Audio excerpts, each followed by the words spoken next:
Viens, viens, viens.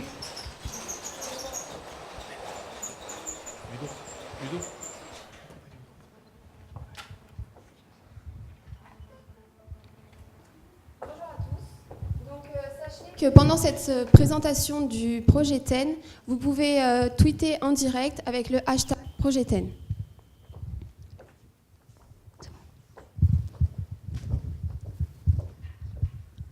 En France, nous passons en moyenne chaque jour 4h10 sur Internet, dont 1h30 sur les réseaux sociaux.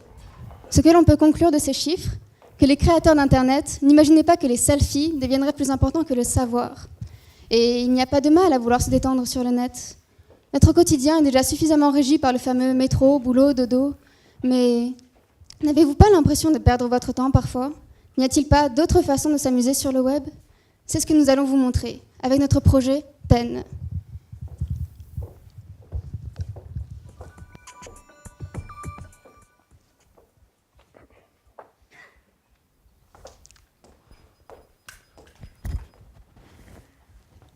Bonjour. Je suis prêt à parier que dans les poches de tout le monde ici présent, nous trouverons des smartphones. Le temps que nous passons avec ces choses dépasse de très loin le temps que nous passions devant nos télévisions. Et nous, utilisateurs de smartphones, passons plus de temps à aller sur Internet qu'à téléphoner. Cela ne cessera d'augmenter avec l'évolution de l'antique. C'est pour alors sensibiliser le comportement des hommes face au numérique que nous avons décidé de réaliser un web documentaire nommé TEN, Toulon Écosystème Numérique. C'est une expérience qui traite de l'évolution de l'environnement numérique de la ville de Toulon sur 10 ans. L'objectif que s'est fixé notre groupe est d'arriver à instruire la population tout en la distrayant. Pour une réalisation pareille, il a fallu lier la prise de l'information à l'interactivité entre le lecteur et l'interface. Alors nous avons imaginé que chaque année, et ce sur 10 ans, des investisseurs ou des startups venaient à Toulon avec des projets innovants pour changer le quotidien, pour changer le potentiel numérique de la ville de Toulon. L'utilisateur est alors le maître du jeu. Alors, on peut se poser comme question, mais pourquoi TEN ? TEN veut faire comprendre à son utilisateur qu'il est l'investisseur du futur. Et pour cela, l'utilisateur prendra conscience lors de cette expérience, que ces décisions sont très importantes au sein de la société. Mais comment arriver à faire parvenir ce message ? Dans ce web documentaire, il sera question d'intervenir sur 5 critères clés qui constituent les fondements d'une ville. Le social, l'économie, la politique, l'écologie et la culture. L'utilisateur aura donc le choix de développer un de ces 5 critères dans chacun des projets qui seront implantés dans la ville de Toulon. Dans chaque épisode, une année fictive s'écoulera le temps qu'un projet soit présenté. Aujourd'hui, nous vous présentons l'épisode pilote du projet TEN. Il comportera 2 projets et prouvera donc la faisabilité des 8 autres. Le lecteur, durant la navigation sur notre site, rencontrera divers acteurs, contributeurs de l'écosystème numérique toulonnais. Le lecteur, durant la navigation sur notre site, rencontrera ces acteurs-là et chaque acteur présentera son projet au cours d'un épisode. Une fois que l'utilisateur aura rencontré ces acteurs, c'est alors à ce moment-là que l'utilisateur aura compris qu'il est le maître du jeu, car la phase de décision se met en place. Mais alors, quels moyens avons-nous mis en place pour que ce concept soit compréhensible ? Pour illustrer nos propos, nous nous sommes concentrés sur une technologie que Samir vous a présentée en début de présentation. Il s'agit du smartphone. En effet, il convient de mettre le numérique au cœur de l'espace décisionnel. Toutes les prises de décision se feront sur cet élément. Puis, nous aurons une plateforme 3D qui illustrera les décisions qu'aura pris l'utilisateur sur le smartphone. Divisée en 5 parties, elle réunit tous les critères que l'utilisateur aura pris sur le smartphone. Alors, TEN se découpe en 2 parties distinctes. La première s'appelle la partie explicative. Il s'agit en fait d'une vidéo d'1 minute 5, récapitulant à la fois ce qu'est un écosystème numérique et le fonctionnement de notre jeu. Elle est indispensable pour ne pas perdre notre lecteur par la suite. Notre jeu TEN constitue la deuxième partie. Elle se décompose en années. On commence en 2014, quand le premier entrepreneur rencontre notre joueur. Si l'utilisateur peut naviguer où il veut sur l'interface, on note néanmoins 2 phases distinctes.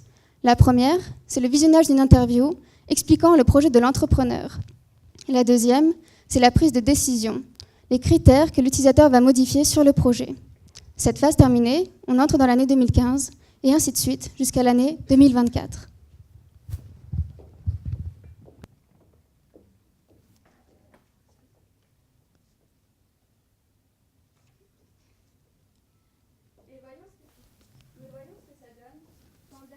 Jeune comptable de 28 ans, qui ignore tout des web documentaires, arrive sur notre site internet pour la première fois.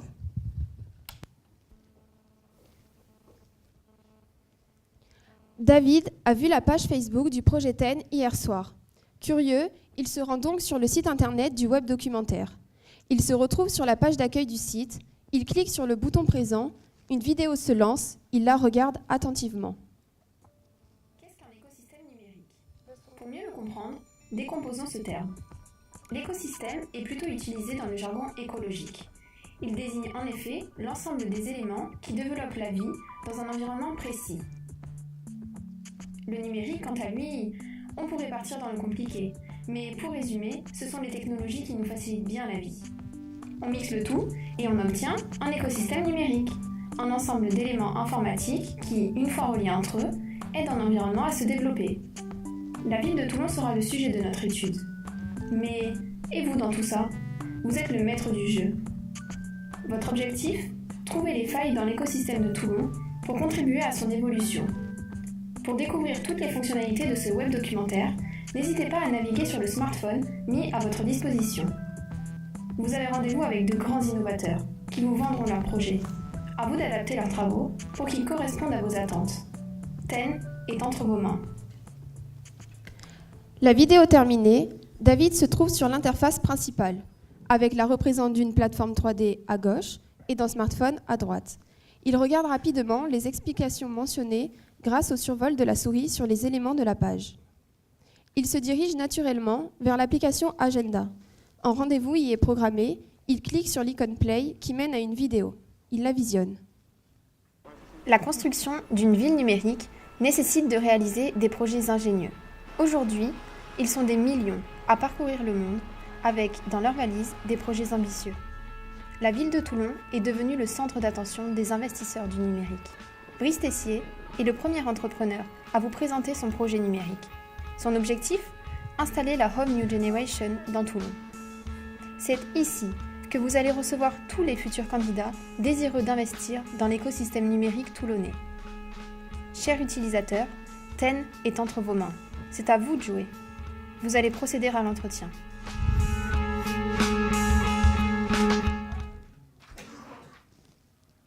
Bonjour. Brice Tessier, jeune entrepreneur à la tête du groupe Lorsat.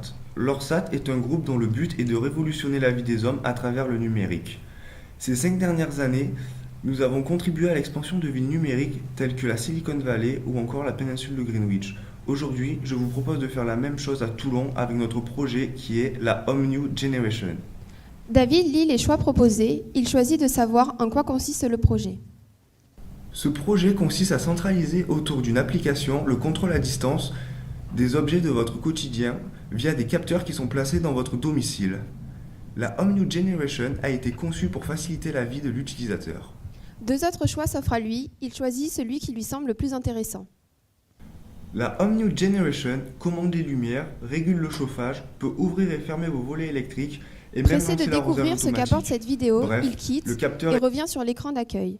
Mais à quoi pourrait servir cette application au logo du projet ? Il décide de la consulter. Une demande d'identification apparaît, David se connecte. Une liste de décisions s'inscrit. Elles font référence à la vidéo qu'il vient de visionner. Il ne l'a pas regardée jusqu'à la fin, mais décide tout de même de cocher la case du social. Il valide, et un changement se note sur la plateforme 3D. Elle pivote et laisse place à des bâtiments sur la partie sociale. Il comprend qu'il peut donc visualiser les critères qu'il décide d'améliorer dans chaque projet et aide ainsi à faire évoluer l'écosystème numérique de Toulon. En cliquant ensuite sur l'application Twitter, un nouvel onglet de son navigateur s'ouvre. C'est une fenêtre pop-up. Il décide de tweeter grâce au hashtag projet TEN. Il revient sur l'interface du web documentaire et cherche à connaître de nouvelles fonctionnalités. Il clique sur la webcam il clique sur l'application appareil photo, l'utilisateur peut se prendre en photo grâce à sa webcam. Cette application est amusante. Il retourne sur la page d'accueil et clique sur l'application Agenda pour voir si un nouveau rendez-vous est programmé. Oui, il y en a un nouveau. Il a saisi le déroulement du jeu et clique sur le bouton Play qui lance l'interview du nouvel acteur de TEN. Bonjour, je suis Morgane Durbin et voici mon projet, la Innovative Urban Transport. Pour résumer, mon objectif avec l'IUT, c'est de lutter contre le réchauffement climatique. Le projet La meilleure Innovative façon d'y Urban parvenir, Transport lui de plaît. changer notre Mais mode pareil de vie. que pour la première vidéo, Pour ça, il décide de l'équipe et moi quitter avons créé un pour vite se rendre sur l'application TEN et voir la plateforme 3D évoluer. Il lit attentivement toutes les décisions et penche pour améliorer encore plus le côté écologique du projet IUT. Comme prévu, la plateforme s'enrichit d'une nouvelle partie. Mais une fenêtre pop-up s'ouvre. Il y a un symbole danger. David se demande ce qu'il a fait. Il lit la fenêtre de l'élément perturbateur et comprend que c'est la fin de cet épisode. Mais il sera bien sûr au rendez-vous pour le prochain.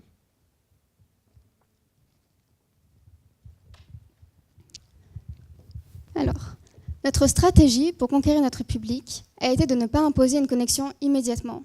En effet, il est important de pouvoir tester notre web documentaire et d'y adhérer avant, afin de ne pas se sentir contraint de s'identifier.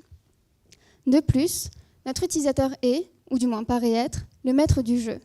Même si nous contrôlons le contenu auquel il a accès pour respecter notre chronologie, il peut naviguer où il veut sur l'interface, comme pour un vrai téléphone.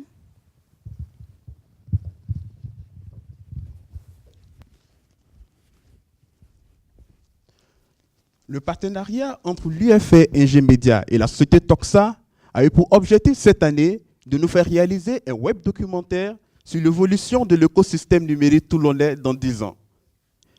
Pour répondre à la demande, notre groupe TEN a axé son concept autour de l'utilisation du numérique. L'utilisateur comprend à travers TEN comment son smartphone pourrait devenir un objet de prise de décision quant à la construction de sa ville à l'ère du numérique. Mais pour y parvenir, la société Toxa, représentée bien sûr par Pauline Boisbouvier, a été un partenaire professionnel quant à la réalisation de notre projet TEN. Elle a joué en effet un rôle d'accompagnatrice en nous remettant à chaque étape de notre projet, depuis le dossier de conception jusqu'à la réalisation de notre cahier des charges, un avis aussi bien qualitatif que quantitatif. Nous allons maintenant évoquer l'aspect marketing de notre web documentaire. Le nom de notre projet TEN signifie Toulon écosystème numérique. Et comme le chiffre 10 en anglais, il fait référence aux 10 années fictives qui s'écouleront entre 2014 et 2024, année à laquelle prendra fin notre web documentaire.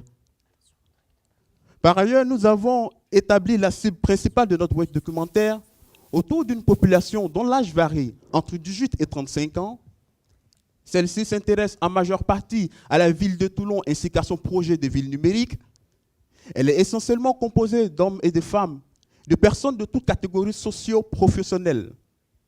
Nous avons également défini une cible potentielle qui, quant à elle, est composée d'hommes et de femmes qui ne s'intéressent pas directement à l'écosystème numérique toulonnais, mais qui s'intéresseront tout simplement à notre projet TEN et qui, par la suite, deviendront certainement des acteurs potentiels de cet écosystème numérique.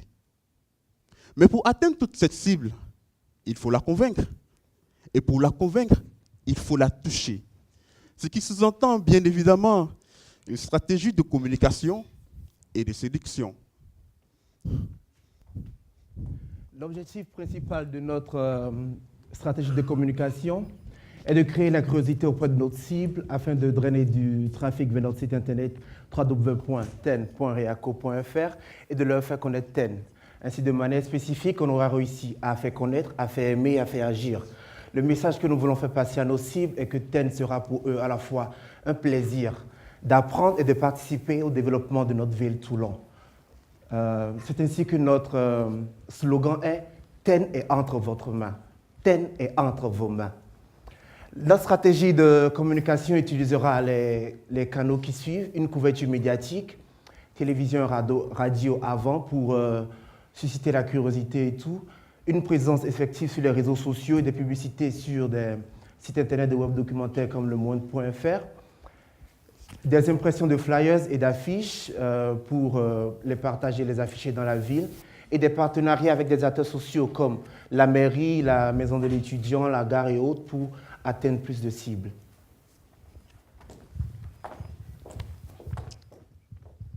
Pour notre charte graphique, nous utilisons la police Rackesley pour ses traits à la fois simples et nets. Son avantage se trouve aussi dans ses nombreuses déclinaisons. On donne ainsi de Ten l'image d'un web documentaire clair et précis. La couleur choisie a été d'abord le bleu pour rappeler l'univers numérique, puis la couleur grise pour l'aspect Serious Game de Ten. Les traits qui composent notre logo ressemblent à des circuits imprimés qui sont la base de tout programme informatique. L'hexagone qui le compose représente, à l'instar des ruches d'abeilles, la construction, puisque notre jeu consiste à prendre en main l'avenir de Toulon. Les traits sortant de notre logo montrent une ouverture, une nouvelle façon d'aborder le numérique. Pour ce qui est de la plateforme 3D, c'est un pentagone représentant nos 5 critères de décision. Ces couleurs sont en accord avec notre charte graphique. Pour notre affiche, nous avons choisi d'utiliser la main pour représenter la prise de décision, élément clé de notre jeu. Les 10 fils blancs représentent à la fois notre nom, Ten, et le nombre de décisions que l'utilisateur prendra pendant le jeu. Pour ce qui est du site web, nous avons d'abord réalisé une série de mock-ups afin de trouver l'interface la plus adaptée. Cela fait, nous sommes attaqués au codage même. Les langages utilisés sont le HTML, le PHP et le JavaScript. Nous avons choisi de ne nous appuyer sur aucun CMS. Le squelette du site, la vidéo d'introduction et la page d'accueil ont été les premiers éléments à être réalisés. Puis ce fut le tour du smartphone et de ses applications. Cette étape est la plus importante, puisque le téléphone est l'essence même de notre jeu. Enfin, nous avons ajouté les interactions pour rendre le site internet finalement opérationnel. En ce qui concerne le management du projet, l'équipe a été divisée en fait en 2 pôles. Donc, dans un premier temps, le pôle qui conceptualise et dans un second temps, le pôle qui produit. Nous avons 2 outils de communication principaux. Donc, le premier qui est Facebook, donc je parle bien sûr de la communication interne. Le premier Facebook qui nous a permis en fait de communiquer entre nous au sujet du projet via les conversations instantanées. Aucun fichier n'était transmis sur cette plateforme, c'est pourquoi nous avons utilisé Google Drive. Pour ce qui est de la gestion des tâches, nous avons utilisé la plateforme Vivify, mais malheureusement, nous n'avons pas pu exploiter cette plateforme à 100%. La gestion des tâches se faisait donc par ordre de priorité. Ensuite, donc, je vais vous parler des 2 grandes phases qui ont constitué notre projet. Dans un premier temps, la phase de conceptualisation qui s'est déroulée jusqu'à début janvier, puis la phase de production qui s'est déroulée jusqu'à fin février. Des réunions étaient régulièrement programmées pour pouvoir faire des bilans sur l'avancée du projet. Puis, les jalons donnaient un rythme à notre travail, car ils étaient rendus quasiment tous les mois. Je vais vous parler maintenant des bilans, en fait. Le bilan que nous avons fait de cette expérience avec toute l'équipe TEN, c'est que c'est une expérience en fait très très enrichissante, tant sur le point personnel que sur le point professionnel. Pour conclure, il serait important de connaître le sentiment que nous voulons laisser chez l'utilisateur. TEN est un outil d'interprétation pour que les utilisateurs prennent conscience de leur environnement numérique. À travers TEN, il existe et il y a un enjeu capital, celui d'amener non seulement les jeunes de l'agglomération toulonnaise ainsi que les futurs acteurs à s'investir davantage dans les grandes prises de décision de leur ville à l'ère du numérique, mais aussi et surtout d'attirer leur attention autant sur les avantages que sur les inconvénients de la technologie.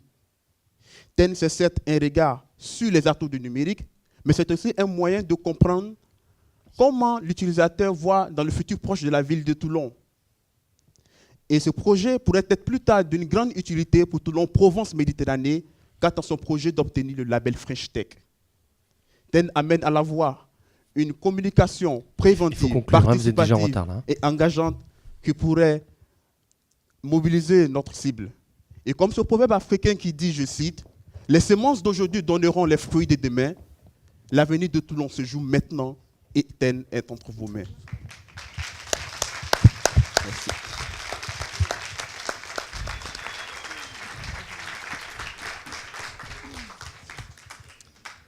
Merci. Donc je dis pour les autres groupes, il faut un petit peu me regarder.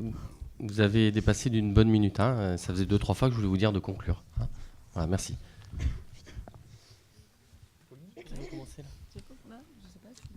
Comme vous voulez. Allez, attends, peut-être Olivier, parce Olivier, que t'as fini. Bon, je commence. Moi, je voudrais que vous m'expliquiez juste pourquoi vous êtes parti sur faire l'image d'un smartphone dans un ordinateur plutôt que de partir complètement dans l'idée où tout se passe avec un smartphone. Tout le décisionnel, tout a lieu dans un smartphone et cette interface que vous avez présentée au début, vous n'en avez pas fait, point barre, le support et le lieu de tout l'événement TEN. Alors en fait, on a voulu diviser notre interface en deux parties parce qu'on voulait qu'il y ait un espace vraiment de décision et que l'utilisateur, après, d'un autre côté, comprenne vraiment ce qu'il a fait dans le téléphone. Et tout ne pouvait pas se passer dans le téléphone parce qu'on voulait vraiment partager ces deux phases-là. La phase de décision et ensuite la phase de visualisation sur la plateforme 3D. Je suis pas convaincu. D'accord. Ok. Écoutez. Est-ce que l'un d'entre vous alors peut me dire juste rapidement c'est quoi la différence entre en fait un serious game et un webdoc en fait Alors un serious game, il n'y a pas la dimension documentaire qu'on retrouve donc dans les web documentaires. Et puis un web documentaire n'est pas forcément un jeu. Ça peut aussi simplement choisir le contenu qu'on veut visualiser. Il n'y a pas forcément de participation au niveau des décisions comme il y a pour un jeu par exemple. Et au niveau de notre web documentaire, par exemple, nous avons décidé de débloquer des succès, donc qui sont typiques au jeu au final. Parce que comme vous avez pu le voir, quand on cliquait sur une vidéo, il y avait marqué vous avez débloqué la vidéo. Quand on avait pris une décision, il y avait marqué vous êtes devenu le contributeur de Toulon, etc.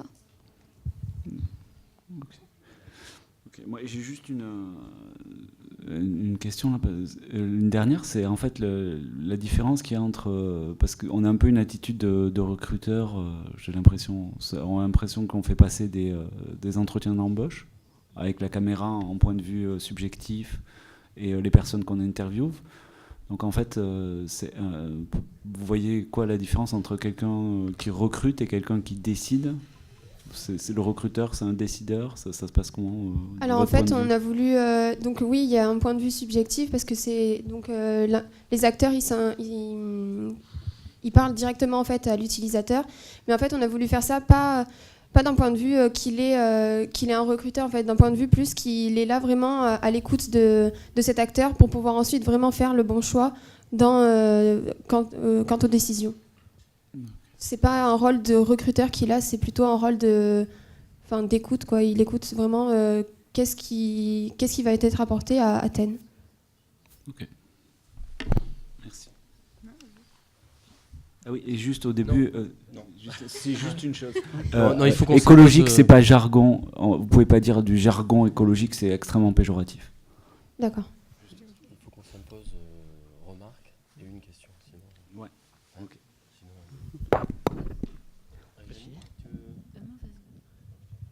Allez, je prends le micro. Alors, je vais juste peut-être rebondir sur ce que vient de dire Olivier, c'est que en termes d'écriture ou de choix, je crois qu'on est plus du côté du serious game que du côté du web documentaire. Est-ce grave ? Non. C'est un parti pris. Voilà.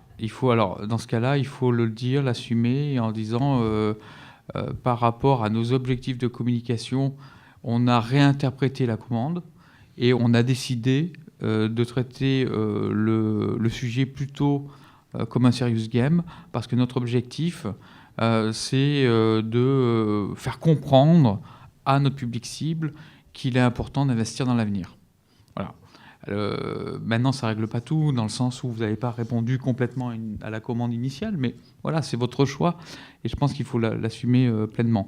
Donc du coup, je trouve que les remarques faites par Olivier sont pertinentes, et il faut bien les comprendre. Hein. C'est voilà, en termes d'écriture, vers quoi vous vous êtes dirigé. Bon, ensuite, je ferai juste... je n'ai pas de questions, hein, c'est une série de commentaires. Second commentaire, je trouve que certains d'entre vous ont des qualités pour raconter des histoires. Et c'est assez agréable. Et il y en a deux, notamment en personne, qui ont été plutôt très bonnes sur la présentation. Maintenant, ne pas trop en abuser. non plus, parce qu'il y a la mise en forme, là, la forme de l'expression, mais il y a aussi le contenu derrière. Bon, le contenu est là, hein, c'est pas le souci.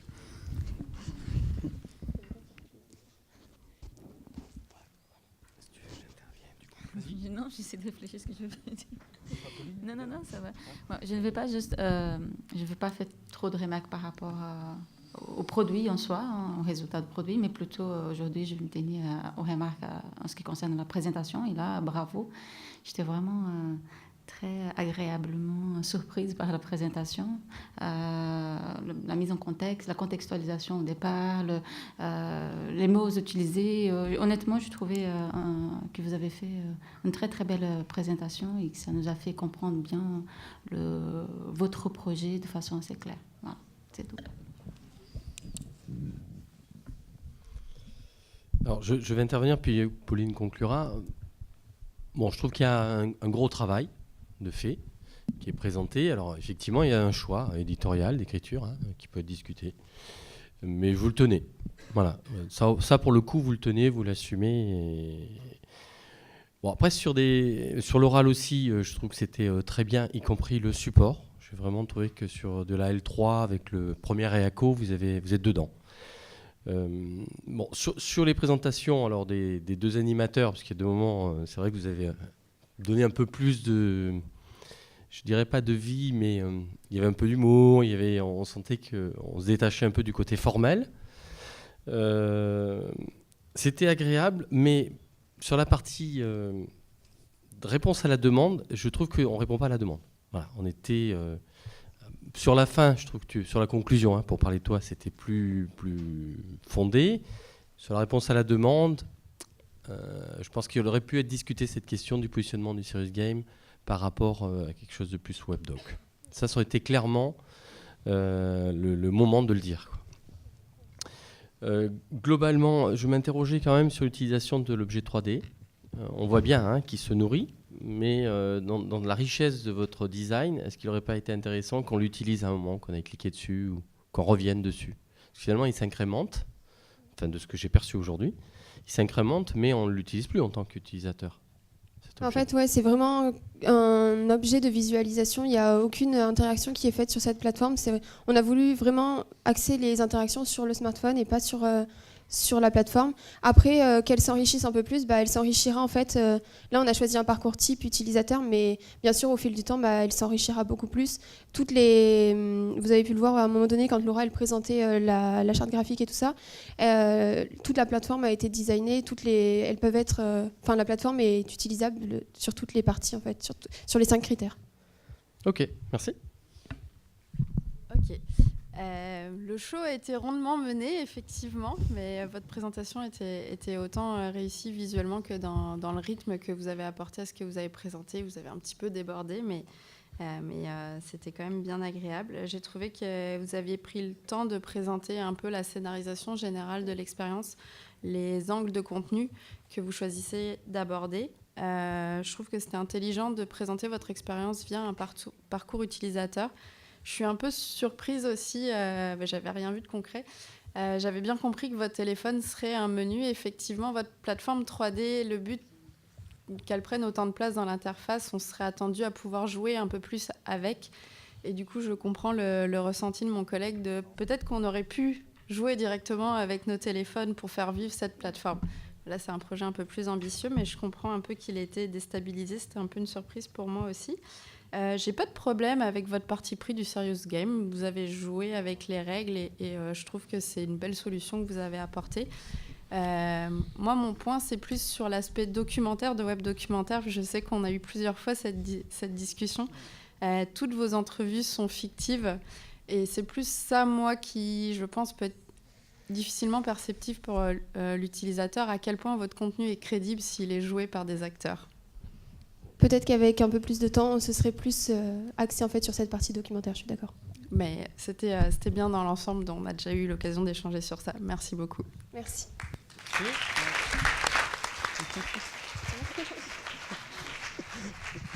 Et le groupe Numérisque, s'il vous plaît.